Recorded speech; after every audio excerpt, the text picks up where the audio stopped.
Cam Newton responds to Jason McIntyre, who said that Dak Prescott had a better career than Cam Newton. So this has been everywhere. It's a bit of a controversy, as some would say. So Jason McIntyre from Colin Cowherd's show, The Herd, went on there and said that Dak Prescott had a better career than Cam Newton. Cam Newton did not like that, and he responded. Now, real quick, the Cam Newton hate is out of control. I mean, you talk about some short-term memory. If people don't remember how good Cam Newton was. Cam Newton, arguably the greatest college football player to ever live for his season. Unbelievable. For my money, I'll say he was the best. Best I ever saw. The best college football, let's say quarterback. The best college quarterback I've ever seen in my entire life. If I had to build a team, my quarterback's Cam Newton. Then he goes to the pros. Lights it up, completely changes the game, totally changes the quarterback position, has a hell of a career, rookie of the year, MVP, leads the Panthers to the Super Bowl, loses the Super Bowl, but still, great career. Numbers, fantastic. Cam Newton was dominant. Cam Newton was one of the best players in the NFL at his peak. Dak Prescott, I don't think has ever been one of the best players, or the best quarterback, or one of the best players, the most dominant player, however you want to phrase it, at any point of his career. He's been good, no doubt about it. He's led Dallas to good regular season finishes. He's put up some numbers. But Dak has never been the dominant player that Cam was, in my opinion.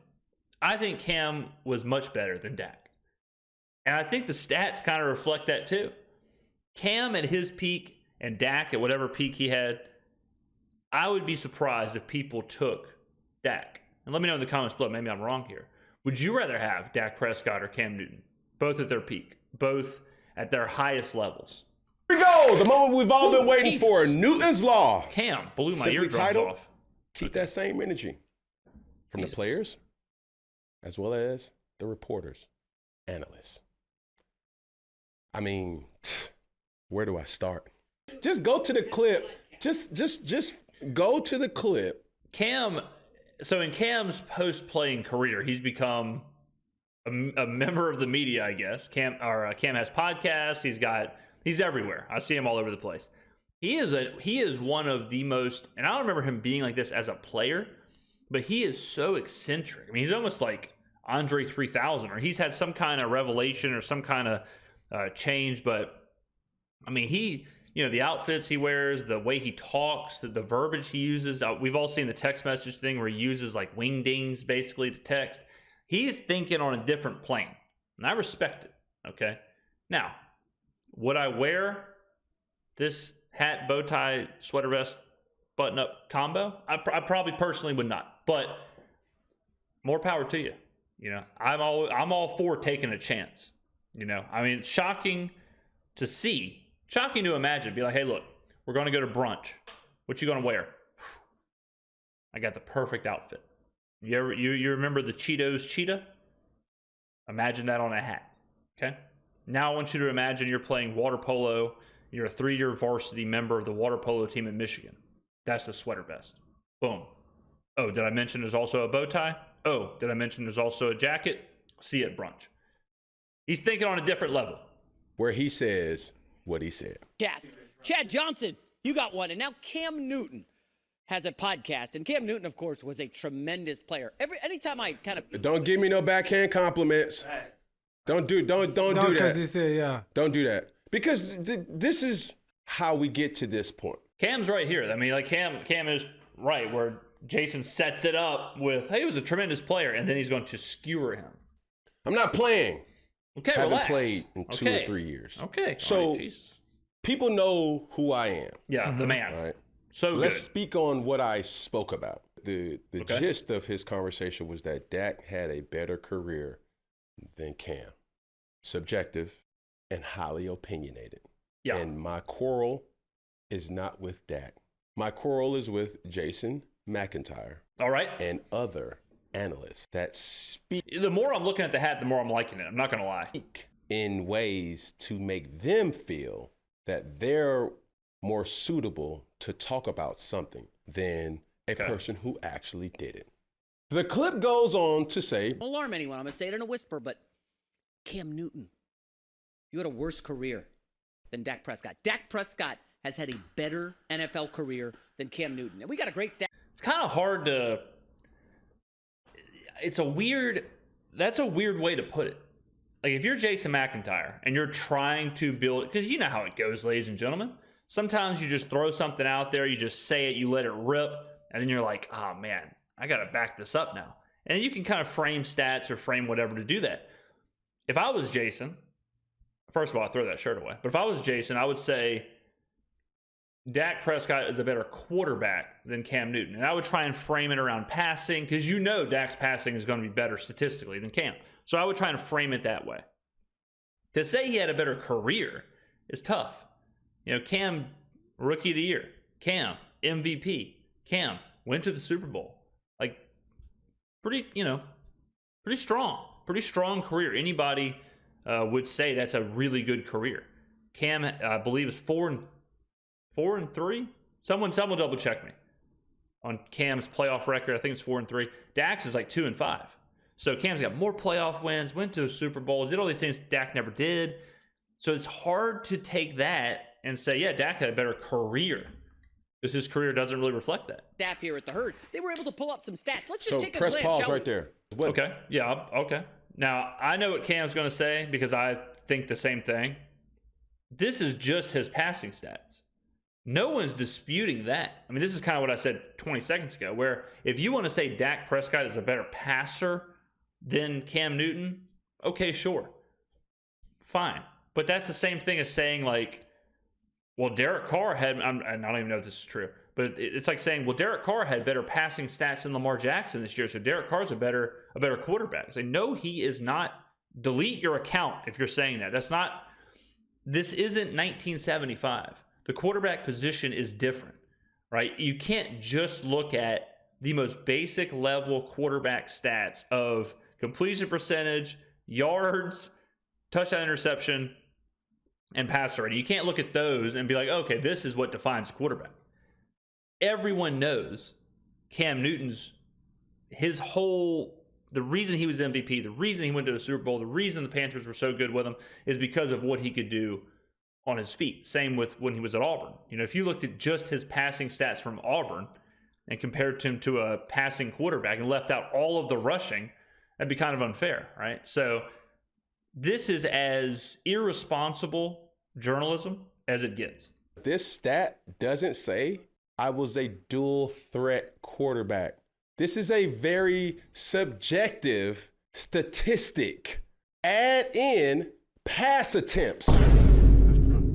Add in rushing yards. Rushing touchdown. Add in rushing touchdowns. Because who's number one as a quarterback? But you could also add in awards. You could also add in playoff record. You could add in a lot of stuff. And Cam is going to come out on top. I mean, you look at, I remember way back when they were still playing. And I said, I think Cam Newton, if you look at the body of work, I think he's probably better than Andrew Luck. And people at the time were really pushing back against that. Then Andrew Luck retires early, and then the whole thing kind of was kibosh. But I don't think Cam gets the credit he deserves. I don't think people, for some reason, maybe it's because of the outfits, maybe it's because of how eccentric he is, but for some reason, people are in this weird world right now where they're not accepting how dominant Cam Newton was, and they're not accepting how he was the best player in the NFL at his peak. He was the man. There's no doubt about it. Sorry if you can hear the sirens and all hell breaking loose outside. It's Mardi Gras season here in New Orleans. There's a parade every day. So, I mean, 90% of the time I look out the window, there's a parade rolling through. So that's probably what you're hearing. See, this is where they try to manipulate the narrative. Instead of speaking about what I said as a analysis or from the analytical approach, they try to poke at the person. So now, Jason, if I were to do my research on you personally, whether failed situations, got fired from a job, flunked out of college, never made a basketball, if I really were to do that, then I will be evil. Mm-hmm. You're picking on him. I'm picking on him. You're the bully. I'm the bully. Or they love this one. They love this one. I'm bitter. Mm-hmm. So as you make your point, cool, but add in all elements of football. Yeah, I mean, I agree. I think if you're going to compare the two players, fine. If you think Dak is a better passer, or you think he's a better quarterback, or whatever, if you think that's the case, I agree. You have to add in everything. You can't. I mean, before I started the video, I went ahead and had the comparison pulled up because I thought we were going to do this. Cam already kind of did it, but if you look at the two quarterbacks, if you look at what they did, I mean, I don't think anybody would look at this and say the guy on the left has had a better career. I mean, Pro Bowls, same. All-Pro, same. MVP, Cam. Player of the Year, Cam. This doesn't even go into the whole Super Bowl appearance playoff thing. Quarterback record, Cam has won more games. Dak will eventually win more games, but we're talking about right now. And the passing really isn't even that far off. Like, if you did Jason have passing yards on here? Did he have that? How crazy is that, man? You talk about really scummy. So he puts passing yards per game, but he doesn't put passing yards because passing yards is way higher on Newton's. And I understand that Newton's played more games, but I'm not the one who said it. Jason McIntyre said it. So to say like he's had a better career than you already, so that's completely false. And leaving out passing yards, but leaving in all the other basic passing stats just because the passing yards is skewed to Newton is pretty rough. I mean, it is a bad look. So let's go back to the comparison. So Newton has 3,000 more yards. He's got let's see. So we've seen the rest.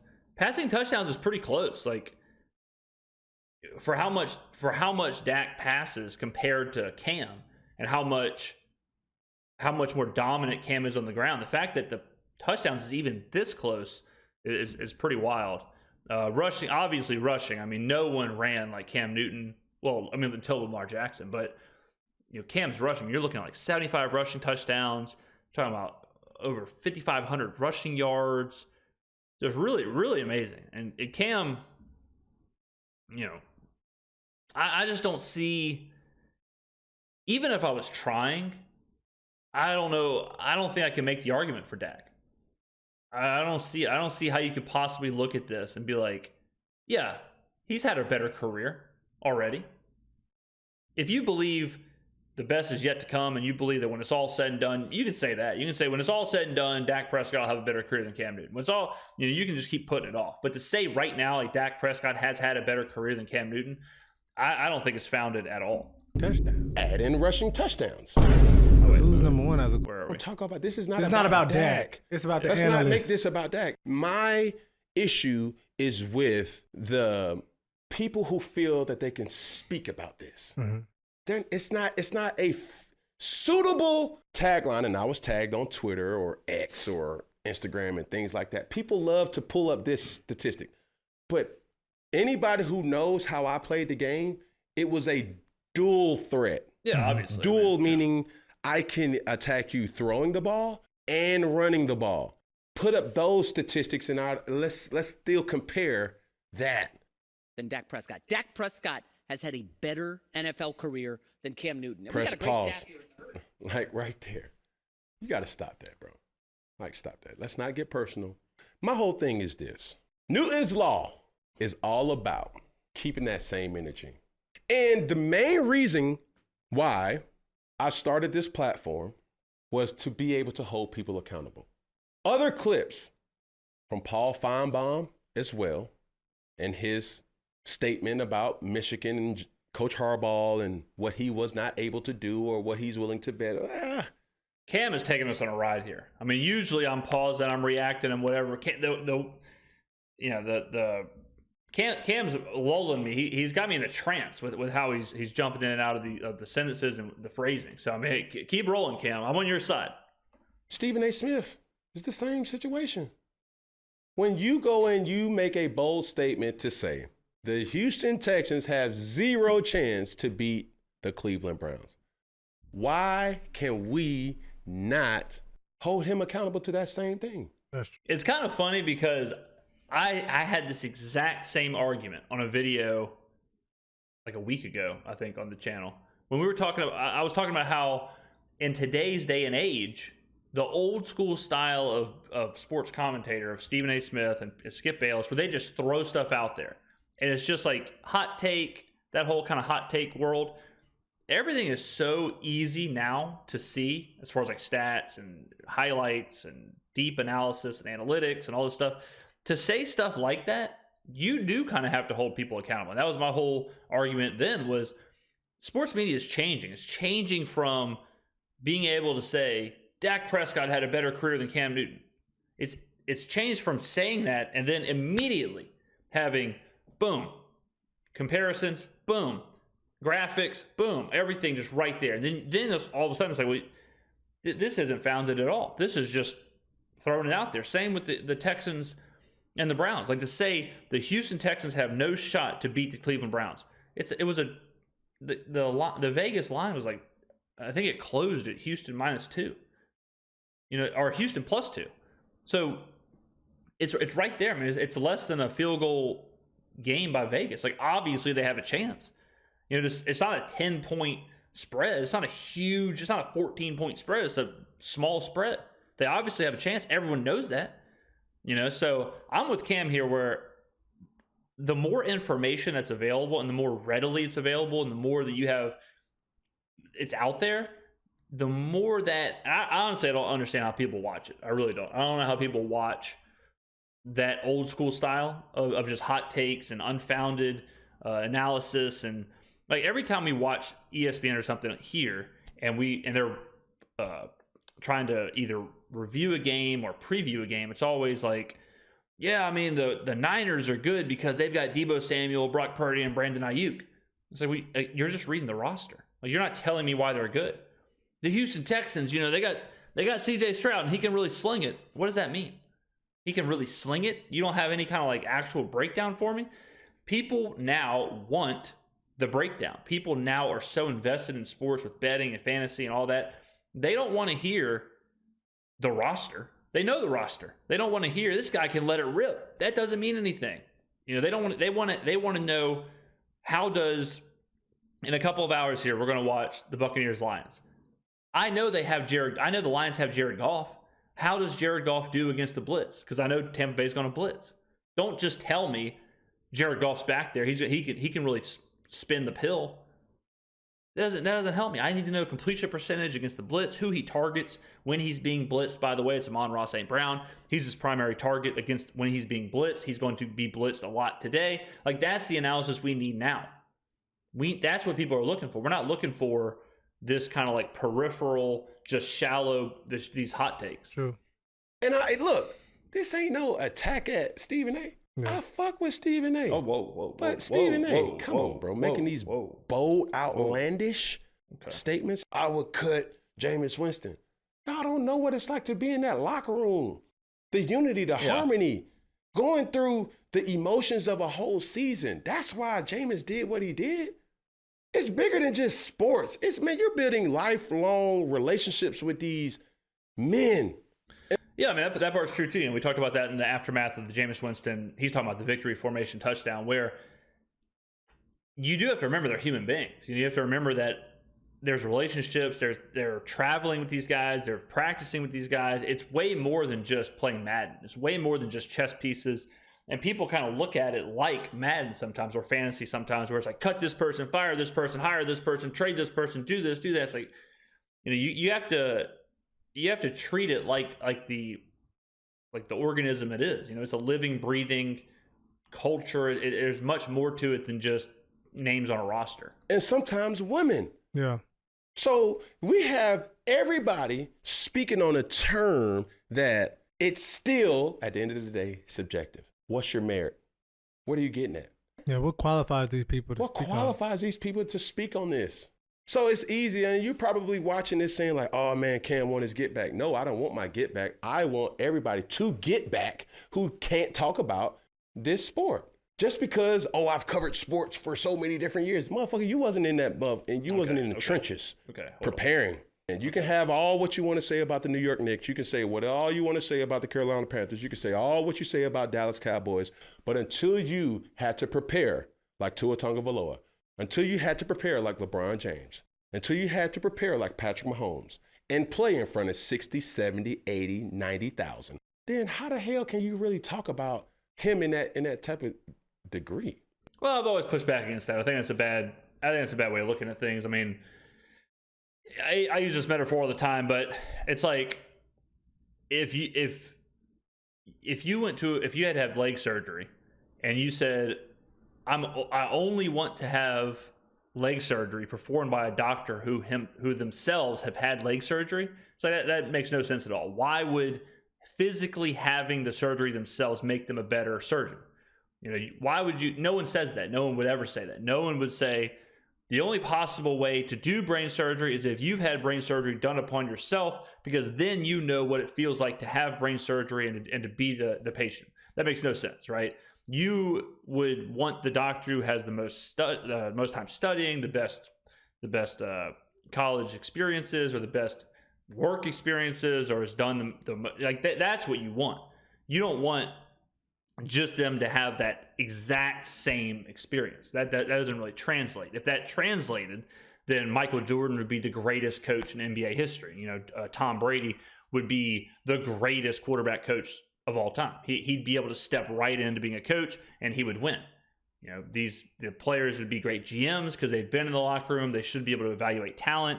And we've seen that's not the case. We've seen some of the greatest coaches ever have nothing more than high school football experience, or maybe minimal college experience. You know, Bill Belichick, Andy Reid are two coaches right now, two of the top 5 coaches to ever live.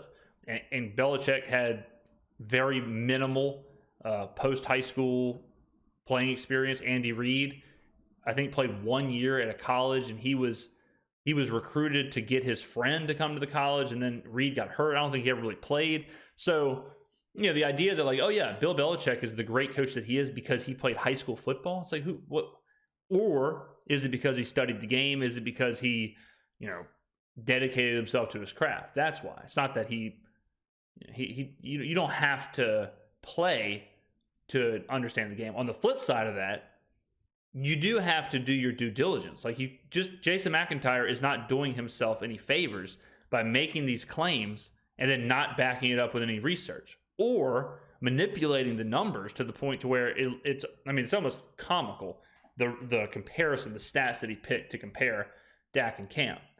I definitely don't think, put it like this, guys. Do you think LeBron James, if he retired tomorrow, do you think he's guaranteed to be a Hall of Fame coach? No. He might not be a winning coach at all. We've seen it with Michael Jordan. Michael Jordan was an awful GM. Larry Bird tried to coach. Meh. You know, it's not guaranteed. It's not the same.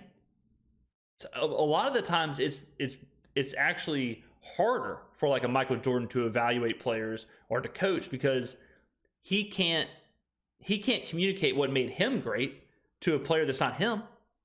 You know, Michael Jordan can't just set the standard of this is how I did it, so now you got to do it. Not everyone's like Michael Jordan. All right, so that part I've never agreed with, and I just don't think it makes any sense. The whole you have to play at a high level to understand the game at a high level. If you told me I could either have Tom Brady as my coach or Sean McVay, I'm picking Sean McVay. Or Andy Reid. I'm picking Andy Reid. I'm not picking Tom Brady to be my coach just because he's the greatest quarterback to ever live. And we do have the clip, and it wasn't just Stephen A. It was on the Pat McAfee show. The person spoke to C.J. Stroud and kind of talked about their chances of them winning. Play the clip. CJ, Ty just mentioned you don't listen to what the media says, and I assume the team doesn't, but just so you know, you do know. Right now, the biggest threat to the Ravens is Joe Flacco and the Browns. So just so you know. Stephen A. said you guys have no chance. No chance. No, I'm not a Browns fan, but I'm just telling you. We have no chance? Yeah, right, Stephen A. said a rookie quarterback there's no way. is not going to do anything in the playoffs. That's not happening. Yeah, again, I think you got people. This is really a pushback against the idea of like the hot take thing and the idea of like just throwing stuff out there without anything to back it up. And I do agree with that for sure. But that's a different video. I wanted to make this mostly about Cam and Dak. So let me know what you think. What do you think about Cam and Dak? Who had the better career? Do you think it's close? Do you think it's Cam? Do you think it is Dak? What am I missing? Do you think Cam was the better player? I think 100% Cam was the better player and had the better career at this point than Dak. If Dak goes on and wins an MVP and goes to the Super Bowl or wins a Super Bowl or whatever, I mean, Dak's got a couple years left. So I'm not saying unequivocally by the end of it, no doubt about it. Dak could prove me wrong. Next year they could win the Super Bowl. Who knows? And then could be a whole different conversation. Dak could win the MVP and lead Dallas to a Super Bowl, and who knows? So, but right now, there's no doubt in my mind Cam Newton's had the better career than Dak Prescott. Let me know what you think. Thank you for watching. I will see you in the next video.